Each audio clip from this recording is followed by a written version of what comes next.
Price the lord. Hallelujah. ದೇವರ ನಾಮಕ್ಕೆ ಸ್ತೋತ್ರವಾಗಲಿ. ಪ್ರಾರ್ಥನೆ ಮಾಡಿಕೊಳ್ಳೋಣ. ಸರ್ವ ಸೃಷ್ಟಿಕರ್ತನಾದ ತಂದೆಯ ದೇವರೇ, ಮಗನ ದೇವರೇ, ಪರಿಶುದ್ಧಾತ್ಮನೇ, ನಿಮ್ಮ ನಾಮಕ್ಕೆ ಸ್ತೋತ್ರ ಸ್ವಾಮಿ. ಈ ದಿವಸವು ಈ ಸಮಯವು ಕೂಡ ನಿಮ್ಮಿಂದ ನೇಮಕವಾದಂಥ ದಿವಸ ಸಮಯ, ಅದಕ್ಕಾಗಿ ನಿಮಗೆ ಸ್ತೋತ್ರ. ಈ ದಿವಸದ ಸಂದೇಶದ ಭಾಗವನ್ನು ಹೇರಳವಾಗಿ ಆಶೀರ್ವದಿಸಿ ನಿಮ್ಮ ಪವಿತ್ರ ಆತ್ಮರ ಮೂಲಕ ಸಹಾಯ ಮಾಡುವುದಕ್ಕಾಗಿ ಸ್ತೋತ್ರ. ನಿಮ್ಮ ಪ್ರೀತಿ ಸಹಾಯ ಇಲ್ಲದೆ ಏನು ಮಾಡಲು ಸಾಧ್ಯವಿಲ್ಲ. ನಿಮ್ಮೆಲ್ಲ ಉಪಕಾರಗಳಿಗಾಗಿ ಕೃತಜ್ಞತಾ ವಂದನೆಗಳು. ಯೇಸುವಿನ ನಾಮದಲ್ಲಿ ಪ್ರಾರ್ಥಿಸಿದ್ದೇನೆ ನಮ್ಮ ತಂದೆಯ ಆಮೇನ್. ಇದನ್ನು ಕೇಳುತ್ತಿರುವ ನನ್ನ ಸಹೋದರ ಸಹೋದರಿ, ನಿಮಗೂ ನನ್ನ ಹೃದಯಪೂರ್ವಕವಾದಂಥ ನಮಸ್ಕಾರಗಳು.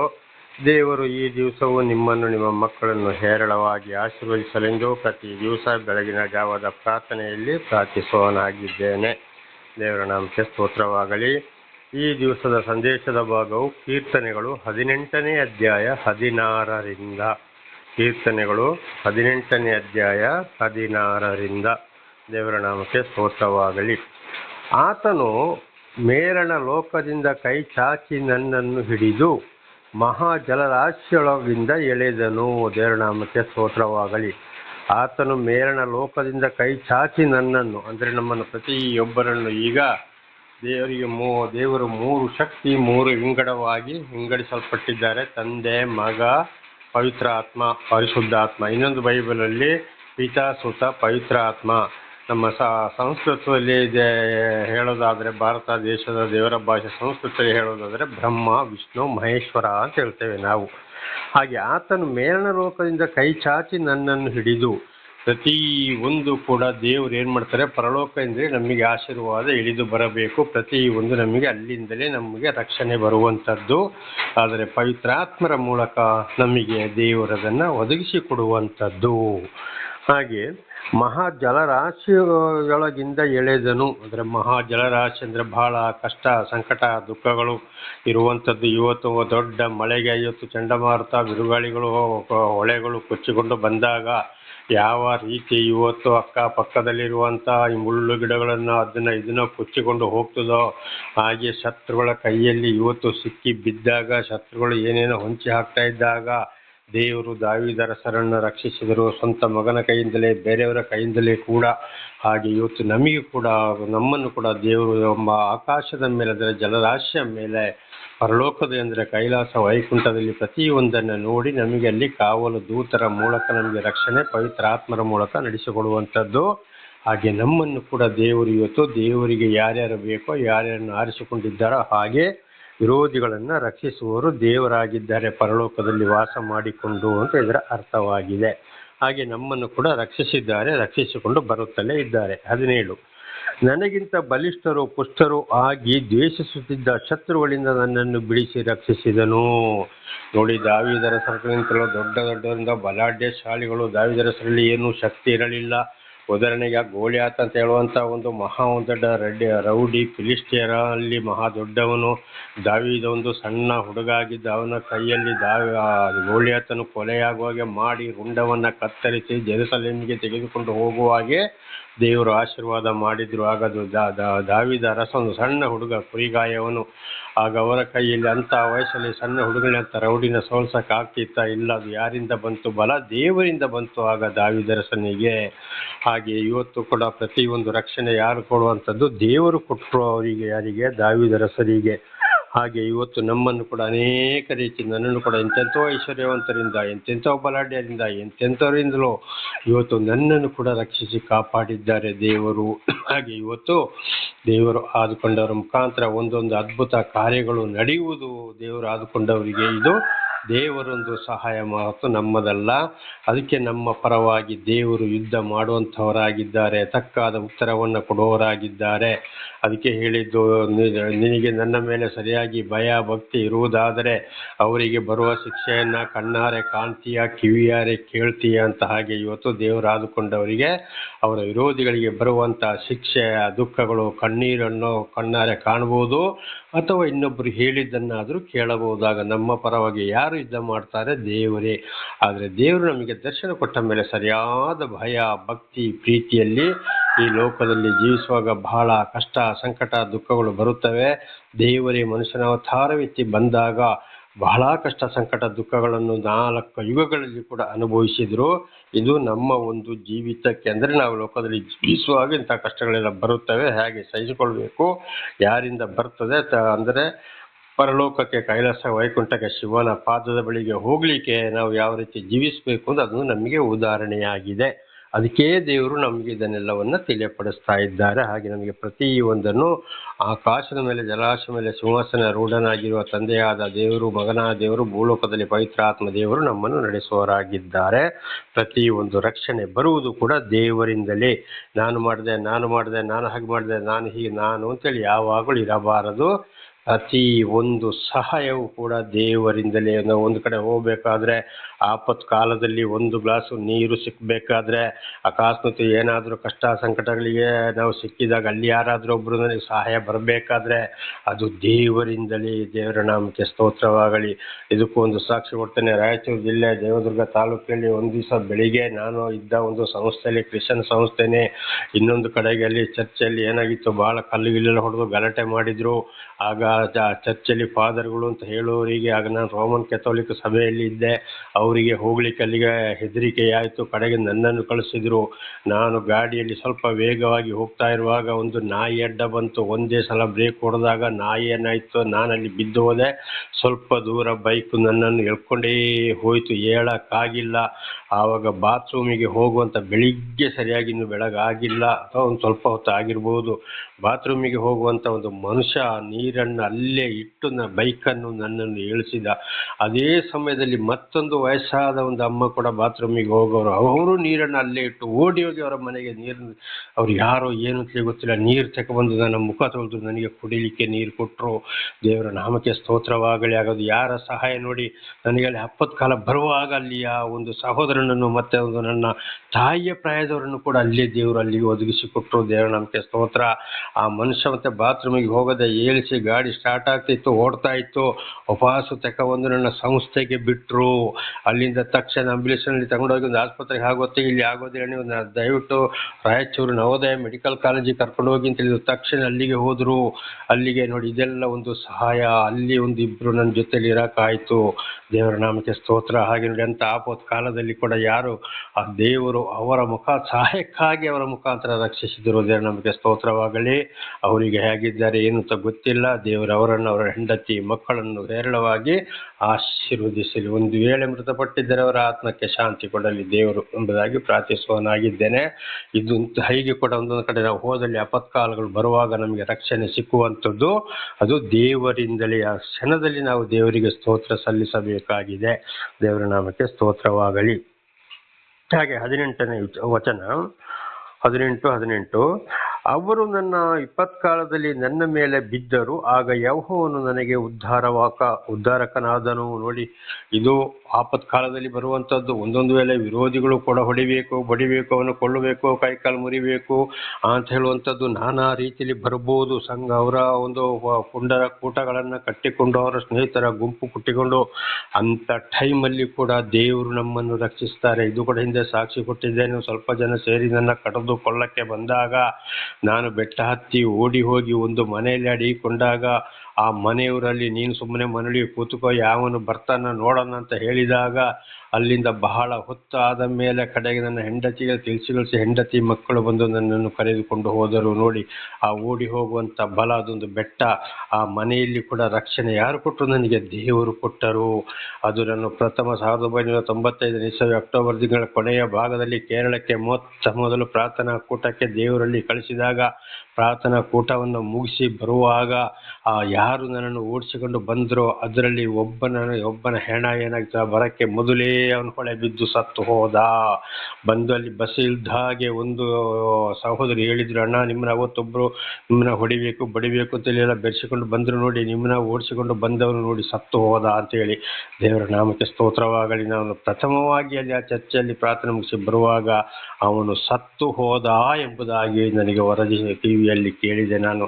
ದೇವರ ನಾಮಕ್ಕೆ ಸ್ತೋತ್ರವಾಗಲಿ. ಅದು ನಾನು ಬರುವಾಗಲೇ ದಾರಿಯಿಂದ ಪೇಪರ್ ತಗೊಂಡು ಓದುವಾಗ ನವಶಕ್ತಿಯ ಒಂದು ಪೇಪರ್ ನಮ್ಮ ಕೊಡಗು ಜಿಲ್ಲೆಯಲ್ಲಿ, ಆ ಪೇಪರನ್ನು ಓದುವಾಗಲೇ ಈ ವಿಷಯ ಅಲ್ಲಿ ಬರೆಯಲ್ಪಟ್ಟಿದೆ. ಅಯ್ಯೋ ಇವನಿಗೇನಾಯ್ತಪ್ಪ, ಇವನು ಸತ್ತು ಹೋದ್ನಾ ಅಂತ ಅಪ್ಪನಿಗೆ ಸ್ವಲ್ಪ ಡೌಟ್ ಬಂದು ನಮ್ಮ ಮನೆಗೆ ಹೋಗುವಲ್ಲಿ ಬಸ್ ಇಳಿದಾಗಲೇ ಪ್ರಥಮವಾಗಿ ಒಂದು ಪೋಸ್ಟ್ ಮಾಸ್ಟರ್ ಒಂದು ಸಹೋದರಿ ಹೇಳಿದ್ರು, ಅಣ್ಣ ನಿಮ್ಮ ಅವತ್ತು ಕೊಲ್ಲಕ್ಕೋಸ್ಕರ ಈ ರೀತಿ ಒಬ್ಬ ಓಡಿಸ್ಕೊಂಡು ಬಂದಲ್ಲ ನೋಡಿ, ಅವನು ಬಿದ್ದು ಸತ್ತು ಹೋದ ಹೊಳೆಯಲ್ಲಿ ಅಂತೇಳಿ. ದೇವರ ನಾಮಕ್ಕೆ ಸ್ತೋತ್ರ. ಹಾಗೆ ನೋಡಿ, ಆಗ ನನ್ನ ಪರವಾಗಿ ಯಾರು ಯುದ್ಧ ಮಾಡಿದ್ರು? ದೇವರು ಯುದ್ಧ ಮಾಡಿದ್ರು.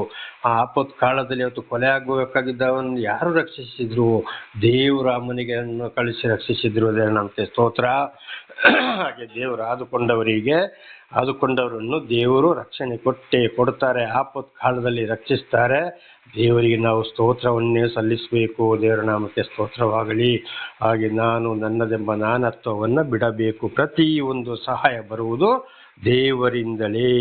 ಪ್ರತಿಯೊಂದು ಇವತ್ತು ನಮ್ಮ ಆಸ್ತಿ ಪಾಸ್ತಿ ಬೆಳ್ಳಿ ಬಂಗಾರ ಇರ್ಬೋದು, ಅಕಸ್ಮಾತ್ ಅನ್ಯಾಯದಲ್ಲಿ ಸಂಪಾದನೆ ಮಾಡಿದ್ರಲ್ಲ, ಒಳ್ಳೆ ರೀತಿಯಲ್ಲಿ ಒಂದು ತೋಟದಲ್ಲಿ ಕೂಡ ಒಳ್ಳೆ ಫಸಲು ಸಿಕ್ಕಬೇಕಾದ್ರೆ, ಏನೇ ಆಗಬೇಕಾದ್ರೂ ಕೂಡ ನಮಗೆ ರಕ್ಷಣೆ ಬರುವುದು ಯಾರಿಂದ? ದೇವರಿಂದ. ಇದಕ್ಕೆ ಅದೇ ರಾಯಚೂರು ಜಿಲ್ಲೆ ದೇವದುರ್ಗ ತಾಲೂಕಿನ ಒಂದು ಗ್ರಾಮದಲ್ಲಿ ಒಂದು ಸಹೋದರರು ಈಗಲೂ ಸಾಕ್ಷಿ ಕೊಡ್ತಾ ಇದ್ದಾರೆ. ಅವರಿಗೆ ಮೆಕ್ಕೆಜೋಳ ಅದೆಲ್ಲ ಹಾಕಿದಾಗ ಅಕ್ಕಪಕ್ಕದಲ್ಲಿ ಬಹಳ ಪಕ್ಷಿಗಳು ಬಂದು ತಿಂದು ನಾಶ ಮಾಡ್ತಾ ಇದ್ದಾವೆ.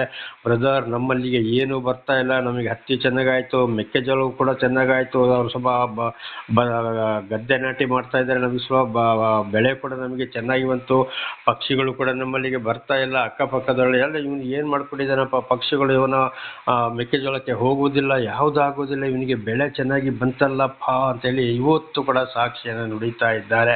ಅವರಿಗೆ ಬಹಳ ಮಕ್ಕಳು, ಗಂಡು ಹೆಣ್ಣು ಎಲ್ಲ, ಆದರೆ ಸ್ವಲ್ಪ ಆಸ್ತಿ ಇರುವುದು, ಬಹಳ ಚೆನ್ನಾಗಿ ಉದ್ಯೋಗದಲ್ಲಿ ಇದ್ದಾರೆ, ಚೆನ್ನಾಗಿ ಎಲ್ಲರನ್ನು ಮದುವೆ ಕೂಡ ಮಾಡಿಯಾಗಿ ಹೋಯಿತು. ದೇವರಿಗೆ ಸ್ತೋತ್ರ.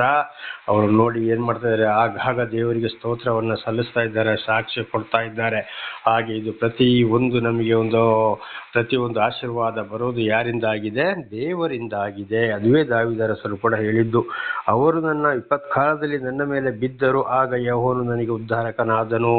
ಶತ್ರುಗಳ ಕೈಯಿಂದ ಕೂಡ ಬಿಡಿಸಿ ಕಾಪಾಡುವವರು ದೇವರಾಗಿದ್ದಾರೆ. ನಾವು ದೇವರಿಗೆ ಸ್ತೋತ್ರ ಸಲ್ಲಿಸಿ ವಾಕ್ಯಕ್ಕೆ ವಿಧೇಯರಾಗಿ ದೇವರು ಹೇಳಿದ ಮಾರ್ಗದಲ್ಲಿ ನಡೆಯುವುದು ಮಾತ್ರ ನಮ್ಮ ಕೆಲಸ. ಆಗ ಆ ಸರ್ವ ಸೃಷ್ಟಿಕರ್ತನಾದ ದೇವರು ನಮ್ಮನ್ನು ನಡೆಸುವವರಾಗಿದ್ದಾರೆ. ನಮ್ಮ ಮೇಲೆ ಕಾವಲುಗಾಗಿ ದೂತರನ್ನು ಕೊಟ್ಟಿದ್ದಾರೆ, ಪವಿತ್ರಾತ್ಮರ ಮೂಲಕ ನಮ್ಮನ್ನು ನಡೆಸುವವರಾಗಿದ್ದಾರೆ. 19, ಆತನು ನನ್ನನ್ನು ಬಿಡಿಸಿ ವಿಶಾಲ ಸ್ಥಳದಲ್ಲಿ ಸೇರಿಸಿದನು, ನನ್ನನ್ನು ಮೆಚ್ಚಿ ರಕ್ಷಿಸಿದನು. ಆಮೇಲೆ ಏನು ಮಾಡ್ತಾರೆ, ಶತ್ರುಗಳ ಕೈಯಿಂದ ಬಿಡಿಸಿ ವಿಶಾಲವಾದ ಸ್ಥಳದಲ್ಲಿ ದಾವೀದರಸರನ್ನು ಸೇರಿಸಿದರು, ಎಲ್ಲರಿಂದ ಬಿಡುಗಡೆ ಮಾಡಿ. ಹಾಗೆ ಇವತ್ತು ದೇವರು ಆದುಕೊಂಡವರನ್ನು ಕೂಡ ಏನು ಮಾಡ್ತಾರೆ, ಶತ್ರುಗಳಿಂದ ಎಲ್ಲ ಬಿಡಿಸಿ, ಕಷ್ಟ ಸಂಕಟ ದುಃಖಗಳಿಂದ ಬಿಡಿಸಿ, ಆ ಶತ್ರುಗಳಿಗೆ ತಕ್ಕಾದ ಪ್ರತಿಫಲವನ್ನು ಕೊಟ್ಟು ಇನ್ನು ಯಾರಿಂದಲೂ ತೊಂದರೆ ಬಾರದ ಹಾಗೆ ವಿಶಾಲ ಸ್ಥಳದಲ್ಲಿ ನಿಲ್ಲಿಸಿ ಕಾಪಾಡುವುದರಾಗಿದ್ದಾರೆ. ದೇವರ ನಾಮಕ್ಕೆ ಸ್ತೋತ್ರವಾಗಲಿ. ನನ್ನನ್ನು ಮೆಚ್ಚಿ ರಕ್ಷಿಸಿದನು. ಆಗ ದಾವೀದರಸರ ಪೂರ್ತಿ ಮನಸ್ಸು ಹೃದಯ ಯಾರಲ್ಲಿತ್ತು? ದೇವರಲ್ಲಿತ್ತು. ಹಾಗೆ ಇವತ್ತು ದೇವರು ನಮಗೆ ದರ್ಶನ ಕೊಟ್ಟ ಮೇಲೆ ನಮ್ಮ ಜೀವಿತದಲ್ಲಿ ಅದ್ಭುತ ಕಾರ್ಯಗಳನ್ನು ಮಾಡ್ತಾ ಇರುವಾಗ ದೇವರನ್ನ ಮೆಚ್ಚಿ ಸ್ತೋತ್ರವನ್ನು ಸಲ್ಲಿಸಿ ನಡೆಯುವುದಾದರೆ ವೈರಿಗಳಿಂದಲೇ ಬಿಡಿಸಿ ನಮ್ಮನ್ನು ಮತ್ತೆ ಶಾಂತಿ ಸಮಾಧಾನದಲ್ಲಿ ನಡೆಸುವವನಾಗಿದ್ದಾನೆ. ಆ ರಕ್ಷಣೆ ಪ್ರತಿಯೊಂದು ಬರುವುದು ದೇವರಿಂದಲೇ. ಆದ್ದರಿಂದ ನಾವು ದೇವರಿಗೆ ಸ್ತೋತ್ರವನ್ನು ಸಲ್ಲಿಸಿ ದೇವರ ವಾಕ್ಯಕ್ಕೆ ವಿಧೇಯರಾಗಿ ಜೀವಿಸುವಾಗ ನಮ್ಮನ್ನು ಎಲ್ಲ ರೀತಿಯಲ್ಲಿ ರಕ್ಷಿಸುವವರು ದೇವರಾಗಿದ್ದಾರೆ. ದೇವರ ನಾಮಕ್ಕೆ ಸ್ತೋತ್ರ. ಯಾವುದೇ ಇದ್ರೂ ನಾನು ನನ್ನದು ಅಂತೇಳಿ ಇರಬಾರದು. ನನಗೆ ದೇವರು ಕೊಟ್ಟರು, ದೇವರೇ ನಿಮಗೆ ಸ್ತೋತ್ರ ಅಂತೇಳಿ ವಾಕ್ಯಕ್ಕೆ ವಿಧೇಯರಾಗಿ ಜೀವಿಸುವುದೇ ನಮ್ಮ ಮುಖ್ಯ ಕರ್ತವ್ಯವಾಗಿದೆ. 20ನೇ ವಚನ 18-20. ಯೆಹೋವನು ನನ್ನ ನೀತಿಗೆ ಸರಿಯಾಗಿ ಮೇಲು ಮಾಡಿದನು, ನನ್ನ ಕೈಗಳ ಶುದ್ಧತ್ವಕ್ಕೆ ತಕ್ಕಂತೆ ಪ್ರತಿಫಲ ಕೊಟ್ಟನು. ಯೆಹೋವನು ನನ್ನ ನೀತಿಗೆ ಸರಿಯಾಗಿ ಮೇಲು ಮಾಡಿದನು. ನೋಡಿ, ದೇವರು ದರ್ಶನ ಕೊಟ್ಟ ಮೇಲೆ ನಾವು ದೇವರೊಂದಿಗೆ ಹೇಗೆ ನಡ್ಕೊಳ್ತೀವೋ ಅದಕ್ಕೆ ಸರಿಯಾಗಿ ಮಾತ್ರ ದೇವರು ಆಶೀರ್ವಾದ ಮಾಡ್ತಾರೆ. ಒಳ್ಳೆಯದನ್ನೇ ವಾಕ್ಯಕ್ಕೆ ವಿಧೇಯರಾಗಿ ಜೀವಿಸ್ತಾ ಸರಿಯಾಗಿ ನಾವು ಜೀವಿಸುವಾಗ ಅದಕ್ಕೆ ತಕ್ಕಾಗಿ ಸರಿಯಾಗಿ ಒಳ್ಳೆಯದನ್ನು ಮಾಡ್ತಾರೆ. ಕೆಟ್ಟದನ್ನೇ ಮತ್ತು ಕೆಟ್ಟದನ್ನೇ ಮಾಡ್ತಾ ಹೋದರೆ ಖಂಡಿತವಾಗಿ ದೇವರಿಂದ ಶಿಕ್ಷೆ ಬಂದೇ ಬರುತ್ತದೆ. ಅದಕ್ಕೆ ಹೇಳಿದ್ದು, ನೀತಿಗೆ ಸರಿಯಾಗಿ ಅವರ ಹೃದಯ ಮನಸ್ಸು ನಡೆ ನುಡಿ ಕ್ರಿಯೆಗಳಿಗೆ ವಾಕ್ಯಕ್ಕೆ ವಿಧೇಯರಾಗಿ ಹೇಗೆ ಜೀವಿಸ್ತೀವೋ ನಾವು ಅದರಂತೆ ದೇವರು ಒಳ್ಳೆಯದು ಮಾಡ್ತಾ ಬರ್ತಾನೆ ಅಂತ. ನನ್ನ ಕೈಗಳ ಕೈಗಳ ಶುದ್ಧತ್ವಕ್ಕೆ ತಕ್ಕಂತೆ ಪ್ರತಿಫಲ ಕೊಟ್ಟನು.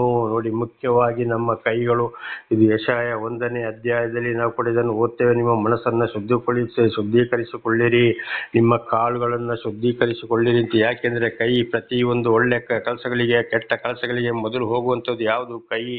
ಆದ್ರಿಂದ ನಮ್ಮ ಕೈಗಳನ್ನು ನಾವು ಕೆಟ್ಟದಕ್ಕೆ ಉಪಯೋಗಿಸಬಾರ್ದು. ನಮ್ಮ ಶರೀರದ ಪ್ರತಿಯೊಂದು ಅಂಗಾಂಗಗಳು ದೇವರೇ ಸೃಷ್ಟಿ ಮಾಡಿದ್ದಾಗಿದೆ.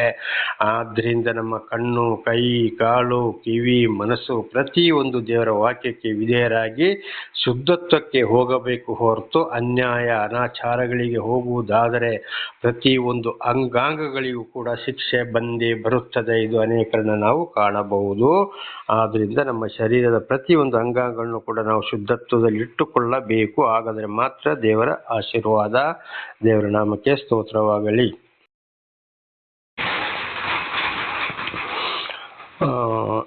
21ನೇ ವಚನ. ಯೆಹೋವನ ಮಾರ್ಗವನ್ನೇ ಅನುಸರಿಸಿದೆನಲ್ಲ, ನನ್ನ ದೇವರನ್ನು ಬಿಟ್ಟು ದುಷ್ಟನಾಗಲಿಲ್ಲವಲ್ಲ. ನೋಡಿ, ದೇವದರ್ಶ ಏನ್ ಮಾಡಿದ್ರು?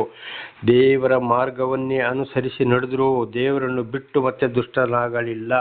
ಹಾಗೆ ನಮ್ಮ ಹಿಂದಿನ ಕಾಲದ ಜೀವಿತದ ಯೋಚನೆ ಬಂದೇ ಬರುತ್ತದೆ, ಅದು ಬೇಡ. ದೇವರು ನಮಗೆ ದರ್ಶನ ಕೊಟ್ಟ ಮೇಲೆ ಇತರರ ಮೂಲಕ ನಮ್ಮನ್ನು ಸರಿಯಾಗಿ ಬುದ್ಧಿವಾದ, ದೇವರ ವಿಷಯವನ್ನ, ಸತ್ಯ ಸುವಾರ್ತೆ ಅಥವಾ ಶುಭ ಸಂದೇಶ ಅಥವಾ ದೇವರ ಮಾತುಗಳನ್ನು ತಿಳಿಯಪಡಿಸ್ತಾ ಬರುವಾಗ ಅದನ್ನು ಕೇಳಿ ನಾವು ಅದರಂತೆಯೇ ನಡೆಯಬೇಕು. ಹಿಂದಿನ ಜೀವಿತದಲ್ಲಿ ನಾವು ಮಾಡಿದಂಥ ಕೆಟ್ಟ ಥರದ, ನಾನಾ ಥರದ ಯೋಚನೆ, ಕೆಲಸ, ಕಾರ್ಯಗಳು, ಮಾತುಗಳು ಎಲ್ಲವನ್ನ ಬಿಟ್ಟು ದೇವರ ಮಾರ್ಗವಲ್ಲೇ ಬಿಡಬೇಕು. ದಾವೀದರಷ್ಟರು ದುಷ್ಟ ಆಗದ ಹಾಗೆ ದುಷ್ಟನಾಗಬೇಕು.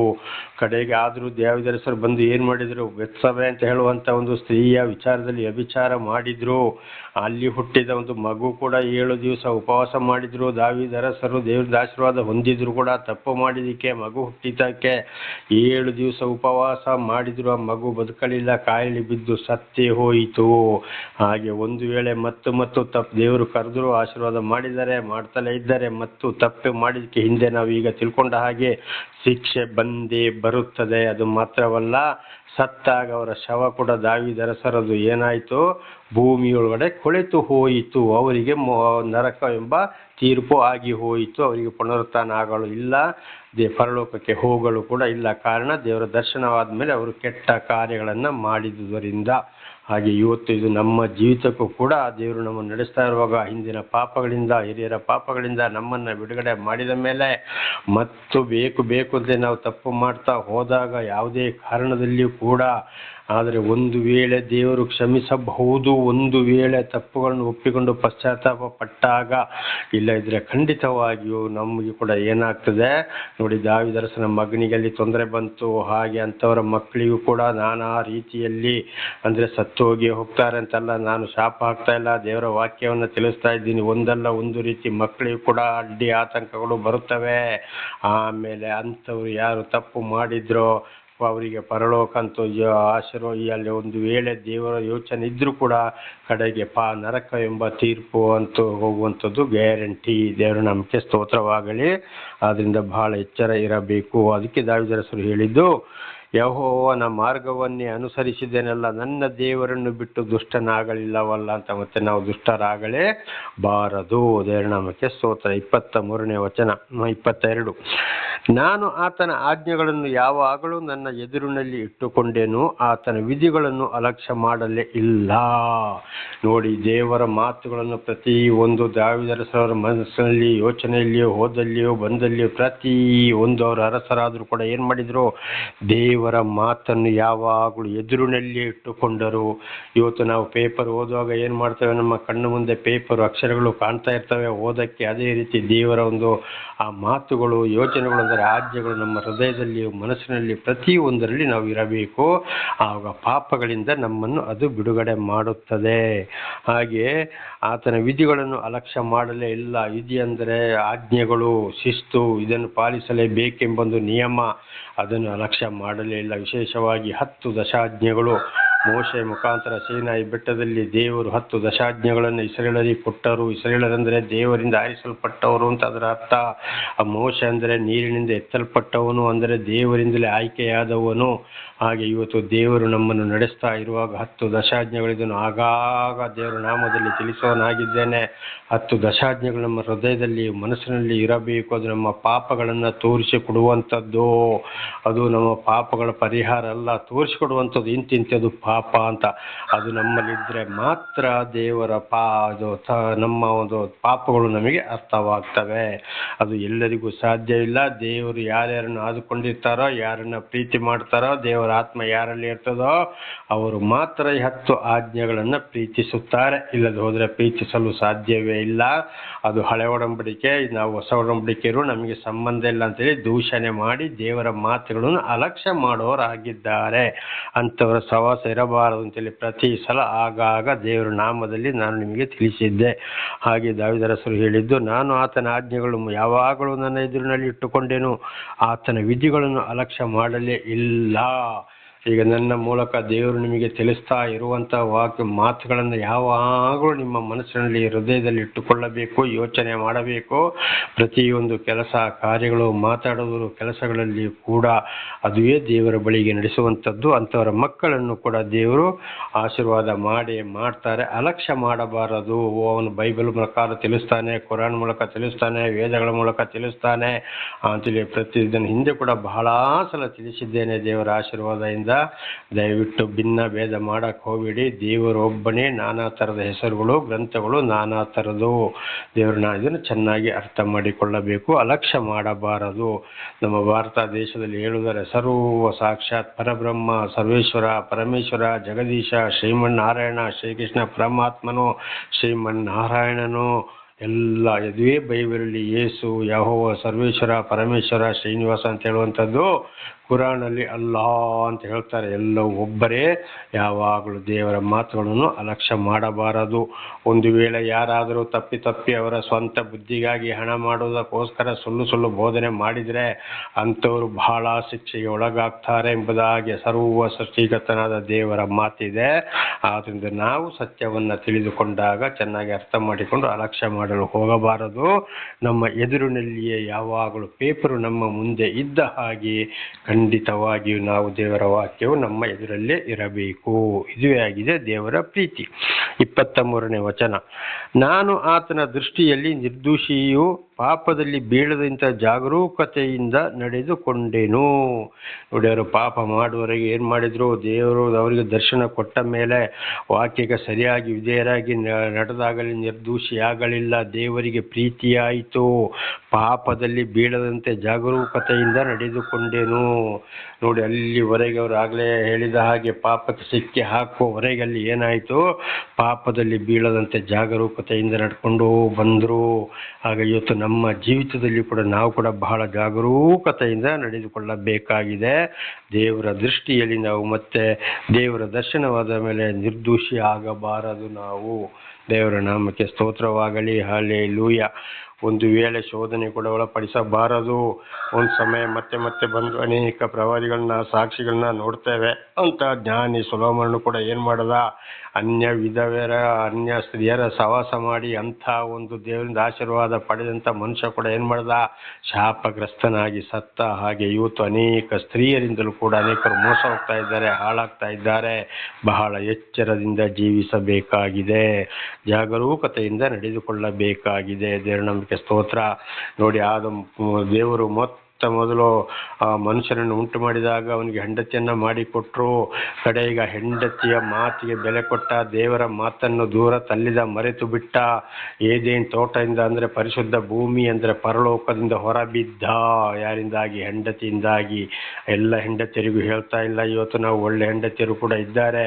ಹಾಗೆ ಇವತ್ತು ಅನೇಕ ಹೆಂಡತಿಯರ ಮುಖಾಂತರ, ಬೇರೆ ಸ್ತ್ರೀಯರ ಮುಖಾಂತರ ಇವತ್ತು ದೇವರ ದರ್ಶನ ಆದರೂ ಕೂಡ, ದೇವರಿಂದ ಆಶೀರ್ವಾದ ಪಡೆದರೂ ಕೂಡ ಕಡೆಗೆ ಬರ್ತಾ ಬರ್ತಾ ಪಾಪಕ್ಕೆ ಸಿಕ್ಕಿ ಹಾಕೊಳ್ತಾರೆ.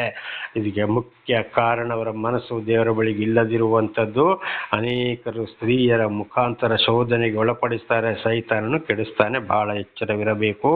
ಅದಕ್ಕೆ ಹೇಳೋದು ಅನೈತಿಕ ಲೈಂಗಿಕ ಸೋಳೆತನಕ್ಕೆ ಹೋಗಬಾರ್ದು, ವ್ಯಭಿಚಾರಕ್ಕೆ ಹೋಗಬಾರ್ದು ಅಂತ ಹೇಳುವಂಥದ್ದು ಇದುವೇ. ದೇವರ ನಾಮಕ್ಕೆ ಸ್ತೋತ್ರವಾಗಲಿ. ಹಲ್ಲೆಲೂಯಾ. ಹಾಗೆ 24ನೇ ವಚನ, ಆದುದರಿಂದ ನಾನು ನೀತಿವಂತನು ನಿರಪರಾಧಿಯು ಎಂದು ನೋಡಿ ಯೆಹೋವನು ತಕ್ಕ ಪ್ರತಿಫಲವನ್ನು ಕೊಟ್ಟನು. ಆಗ ದೇವರ ದರ್ಶನವಾದ ಮೇಲೆ ಸರಿಯಾಗಿ ನಾವು ನಡ್ಕೊಳ್ಳುವಾಗ, ನಮ್ಮ ಮನಸ್ಸು ದೇವರ ಬಳಿಗಿದ್ದಾಗ, ದೇವರ ಮಾತಿನಂತೆ ನಾವು ಇದರಾಗಿ ಹೋದಾಗ ಅವರಿಗೆ ತಕ್ಕಾದ ಪ್ರತಿಫಲ ಏನೇನು ಆಸ್ತಿ, ಐಶ್ವರ್ಯ, ಶಾಂತಿ, ಸಮಾಧಾನ, ಬಹುಮಾನ ಕೊಡಬೇಕೋ ದೇವರೇ ಅವರನ್ನು ಕೊಟ್ಟು ನಡೆಸ್ತಾರೆ. ಬೇಡ ಅಂತ ಹೇಳಿದ್ರು ಕೂಡ ಕೊಟ್ಟೇ ಕೊಡ್ತಾರೆ. ಇದನ್ನು ಕೂಡ ಕೀರ್ತನೆಯಲ್ಲಿ ದೇವದಾಸರು ಹೇಳಿದ್ದಾರೆ. ಬೇಡ ಅಂತ ಹೇಳಿದ್ರು ದೇವರು ಅಂದರೆ ಯೆಹೋವನು ನಿದ್ರೆಯಲ್ಲಿ ಕೂಡ ಕೊಡ್ತಾನೆ ಅಂತ. ಹೀಗೆ ನನಗೆ ಕೂಡ ಇವತ್ತು ಏನಾಗಿತ್ತು, ಒಂದು ಸಮಯದಲ್ಲಿ ಊಟ ಮಾಡಲು ಆಸೆ ಆಗಿತ್ತು. ಈಗ ಊಟ ಬೇಡವೇ ಬೇಡ, ಯಾರು ಎಂಥದ್ದು ಕೊಟ್ಟರು ಬೇಡ ಬೇಡ ಬೇಡ ಅಂತೇಳಿ. ಒಂದು ಸಮಯದಲ್ಲಿ ಹಾಕೊಳ್ಳೋ ಬಟ್ಟೆಗೆ ತೊಂದರೆ ಆದಾಗ, ಅಯ್ಯೋ ನಾನು ಒಳ್ಳೆ ಬಟ್ಟೆ ಯಾವಾಗ ಹಾಕುವುದಪ್ಪ, ಒಳ್ಳೆ ಚಪ್ಪಲಿ ಯಾವಾಗ ಹಾಕುವುದಪ್ಪ ಅಂತೇಳಿ ಒಂದು ಯೋಚನೆ ಬಂದಿತ್ತು. ಇವತ್ತಂತ ಒಳ್ಳೆ ಬಟ್ಟೆಯನ್ನು ಯಾರೋ ಇತರರ ಮೂಲಕ ಕೊಡಿಸಿದಾಗ ಬಟ್ಟೆಯು ಜಾಸ್ತಿ ಆಗಿ ದೇವರು ನನ್ನ ಮೂಲಕ ಇತರರಿಗೆ ದಾನವನ್ನು ಮಾಡಿಸಿದ್ರು. ದೇವರ ನಾಮಕ್ಕೆ ಸ್ತೋತ್ರ. ದುಡ್ಡಿಗಾಗಿ ಆಸೆಪಟ್ಟ ಸಮಯ ಕೂಡ ಇತ್ತು.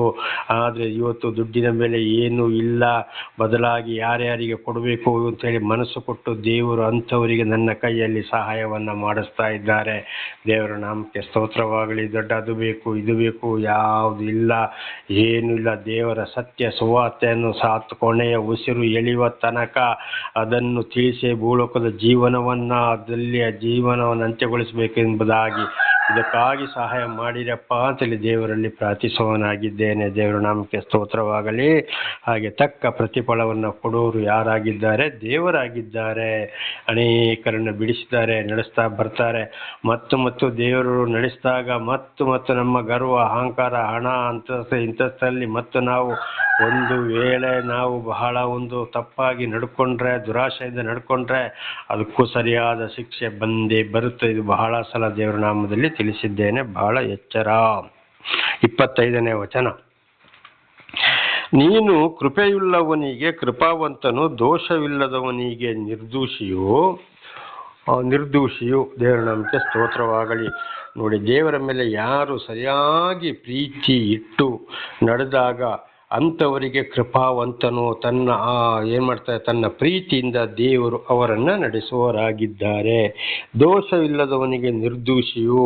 ಇಂದಿನ ಜೀವಿತವನ್ನು ಮರೆತು ದೇವರು ನಮ್ಮನ್ನು ಪಾಪದಿಂದ ಬಿಡುಗಡೆ ಮಾಡಿ ನಡೆಸಿದಾಗ ಮತ್ತೆ ನಿರ್ದೋಷಿ ಆಗದೆ ಪಾಪಕ್ಕೆ ಹೋಗದೆ ನಡ್ಕೊಂಡ್ರೆ ಅಂಥವರಿಗೂ ಕೂಡ ದೇವರು ನಿರ್ದೋಷಿಯಾಗಿರ್ತಾನೆ. ದೇವರು ಕೂಡ ಬಹಳ ಅಂಥವ್ರ ಮೇಲೆ ಪ್ರೀತಿ ಇಲ್ಲದವರಾಗಿದ್ದಾರೆ. ಅದಕ್ಕೂ ತಕ್ಕಾದ ಒಳ್ಳೆ ಆಶೀರ್ವಾದ ಪ್ರತಿಫಲವನ್ನೇ ಕೊಡುವವರಾಗಿದ್ದಾರೆ ಅಂತ ಇದರರ್ಥ. ತಪ್ಪಿ ಹೋದರೆ ಖಂಡಿತವಾಗಿ ಶಿಕ್ಷೆಯಿಂದ ತಪ್ಪಿಸಿಕೊಳ್ಳಲು ಸಾಧ್ಯವಿಲ್ಲ. ಮತ್ತಾಯ 3ನೇ ಅಧ್ಯಾಯ 10ನೇ ವಚನದಲ್ಲಿ ನೋಡುವಾಗ, ಒಳ್ಳೆ ಫಲ ಕೊಡದ ಪ್ರತಿಯೊಂದು ಮರವನ್ನು ಕಡಿದು ಬೆಂಕಿಗೆ ಹಾಕಲಾಗುವುದು. 12ನೇ ವಚನ ನೋಡುವಾಗ, ಆತನ ಕೈಯಲ್ಲಿ ಮರವಿದೆ, ಕಾಳನ್ನು ತೂರುವನು, ಗಟ್ಟಿ ಕಾಳನ್ನು ಕಣಜಕ್ಕೆ ತುಂಬುವನು, ಒಟ್ಟನ್ನು ಆರಿಸಲಾಗದ ಬೆಂಕಿಯಲ್ಲಿ ಸುಟ್ಟು ಹಾಕುವನು. ಅಂದರೆ ಮಾತು ಕೇಳದವರನ್ನ ಕೇಳಿದವರಿಗೆ ಆಶೀರ್ವಾದ. ಫಲ ಕೊಡೋದಂದರೆ ಇವತ್ತು ನಾವು ಒಂದು ಗಿಡವನ್ನು ನೆಡ್ತೇವೆ, ಅದು ನಮಗೆ ಫಲ ಕೊಡ ಇದ್ದರೆ 1 ವರ್ಷ 2 ವರ್ಷ 3 ವರ್ಷ ನೋಡ್ತೀವಿ, ಎಲ್ಲ ಕೆಲಸ ಕಾರ್ಯಗಳನ್ನು ಮಾಡ್ತೇವೆ, ಮತ್ತೆ ರೈತ ಅದನ್ನು ಕಡಿದು ಹಾಕುತ್ತಾನೆ. ಅದೇ ರೀತಿ ಇಬ್ರಿಯ 6:4-8 ಓದುವಾಗ, ಒಂದ್ಸಲ ದೇವರು ಆರಿಸಿಕೊಂಡ ಮೇಲೆ ಪರಲೋಕದವನ್ನು ಉಂಡು ಪವಿತ್ರಾತ್ಮರ ವರಗಳನ್ನು ಅನುಗ್ರಹಿಸಿ ಮತ್ತೆ ದೇವರಿಗೆ ವಿರುದ್ಧವಾಗಿ ತಿರುಗಿ ಬಿದ್ದರೆ ಮತ್ತೆ ದೇವರಿಂದ ಆಶೀರ್ವಾದವನ್ನು ಪಡೆಯುವುದು ಬಹಳ ಕಷ್ಟ. ಅಂತ್ಯವು ಸುಡಲ್ಪಡುವುದು. ಅಂದರೆ ಭೂಲೋಕದಲ್ಲಿ ಕೂಡ ನಾನಾ ಥರದ ಶಿಕ್ಷೆಯನ್ನು ಅನುಭವಿಸಿ ಸಾಯಬೇಕಾಗ್ತದೆ. ನ್ಯಾಯ ತೀರ್ಪಿನ ದಿವಸ ನೇರವಾಗಿ ನರಕವೇ ಗತಿ. ಪ್ರಕಟಣೆ 21:8 ಕೂಡ ಇದನ್ನೇ ಸೂಚಿಸ್ತದೆ. ಇದು ಯಾರ ಮಾತು? ಸರ್ವ ಸೃಷ್ಟಿಕರ್ತನಾದ ಪರಮಾತ್ಮ ಭಗವಂತನ ಮಾತು, ಯೇಸು ಕ್ರಿಸ್ತನ ಮಾತು, ಅಲ್ಲಾಹ್ ದೇವರ ಮಾತಾಗಿದೆ. ದೇವರ ನಾಮಕ್ಕೆ ಸ್ತೋತ್ರವಾಗಲಿ. ಹಾಗೆ ಬಹಳ ಎಚ್ಚರದಿಂದ ನಾವು ಜೀವಿಸಬೇಕಾಗಿದೆ. ನೀನು ಕೃಪೆಯುಳ್ಳವನಿಗೆ ಕೃಪಾವಂತನು, ದೋಷವಿಲ್ಲದವನಿಗೆ ನಿರ್ದೋಷಿಯು. ಒಳ್ಳೆ ರೀತಿಯಲ್ಲಿ ನಡ್ಕೊಂಡ್ರೆ ಒಳ್ಳೆಯದು, ಕೆಟ್ಟ ರೀತಿಯಲ್ಲಿ ನಡ್ಕೊಂಡ್ರೆ ಕೆಟ್ಟದೆ.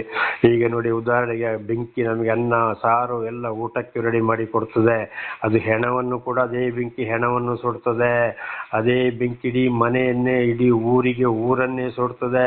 ಎಂತೆಂಥ ಟ್ರೈನನ್ನು ಬಸ್ಸುಗಳನ್ನ ಸುಡ್ತದೆ. ನೋಡಿ, ಬೆಂಕಿ ಅನ್ನ ಮಾಡಿ ಕೊಡ್ತಂತ ಬರೀ ಒಂದಕ್ಕೆ ಮಾತ್ರ ಅಲ್ಲ, ಆ ಬೆಂಕಿಯಲ್ಲಿ ನಾನಾ ಥರದ ಕಾರ್ಯಗಳಿವೆ, ನಾನಾ ಥರದ ಕೆಲಸ ಮಾಡ್ತದೆ. ಬೆಂಕಿ ಒಳ್ಳೆಯದು ಮಾಡ್ತದೆ, ಸರ್ವನಾಶವು ಮಾಡ್ತದೆ.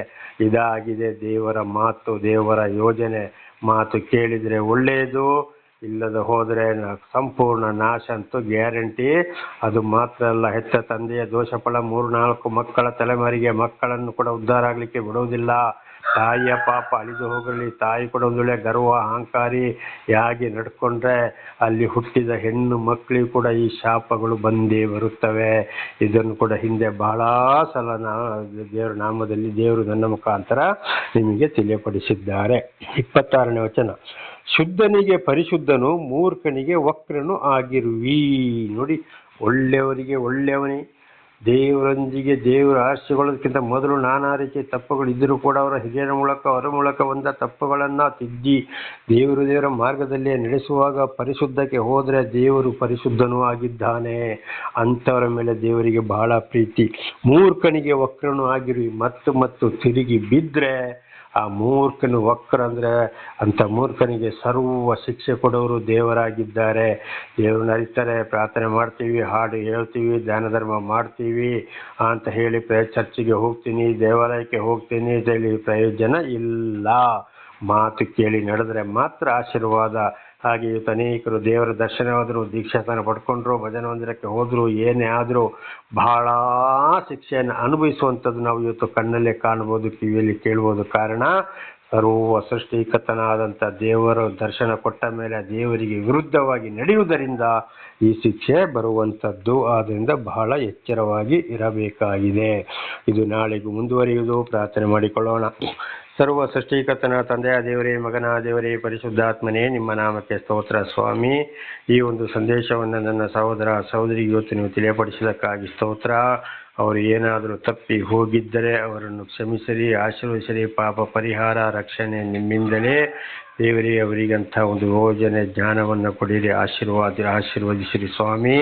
ನಿಮ್ಮ ಪ್ರೀತಿ ಸಹಾಯ ಇಲ್ಲದೆ ಏನು ಮಾಡಲು ಸಾಧ್ಯವಿಲ್ಲ. ವಾಕ್ಯಕ್ಕೆ ಸರಿಯಾಗಿ ವಿಧೇಯರಾಗಿ ಜೀವಿಸಲು ಅವರಿಗೆ ಬೇಕಾದಂಥ ವಿಶೇಷವಾದ ಜ್ಞಾನವನ್ನು ಕೂಡ ಅನುಗ್ರಹಿಸಿರಿ. ಅವರನ್ನು ಆಶೀರ್ವದಿಸಿರಿ, ಕ್ಷಮಿಸಿರಿ. ಅವರವರ ಮಕ್ಕಳಿಗೂ ಇದನ್ನು ತಿಳಿಸಿ ಅವರು ಇತರರಿಗೂ ಸಾಕ್ಷಿಗಳಾಗುವಂತೆ ಮಾರ್ಪಡಿಸಿರಿ. ಹಾಗೆ ಮಾಡುವುದಕ್ಕಾಗಿ ನಿಮಗೆ ಸ್ತೋತ್ರ. ಯೇಸುವಿನ ನಾಮದಲ್ಲಿ ಪ್ರಾರ್ಥಿಸಿದ್ದೇನೆ ನಮ್ಮ ತಂದೆಯೇ, ಆಮೇನ್. ಇದನ್ನು ಕೇಳುತ್ತಿರುವ ನನ್ನ ಸಹೋದರ ಸಹೋದರಿಯರೇ, ನಿಮಗೂ ನನ್ನ ಹೃದಯಪೂರ್ವಕವಾದಂಥ ಧನ್ಯವಾದಗಳು. ದೇವರು ನಿಮ್ಮನ್ನು, ನಿಮ್ಮ ಮಕ್ಕಳನ್ನು ಕೂಡ ಎಲ್ಲ ರೀತಿಯಲ್ಲಿ ಹೇರಳವಾಗಿ ಆಶೀರ್ವದಿಸಲು ಬೇಕಾದಂಥ ಶಾಂತಿ, ಸಮಾಧಾನ, ಆರೋಗ್ಯ, ಜ್ಞಾನವನ್ನು ಕೊಟ್ಟು ಆಶೀರ್ವದಿಸಲಿ. ಆಮೇನ್.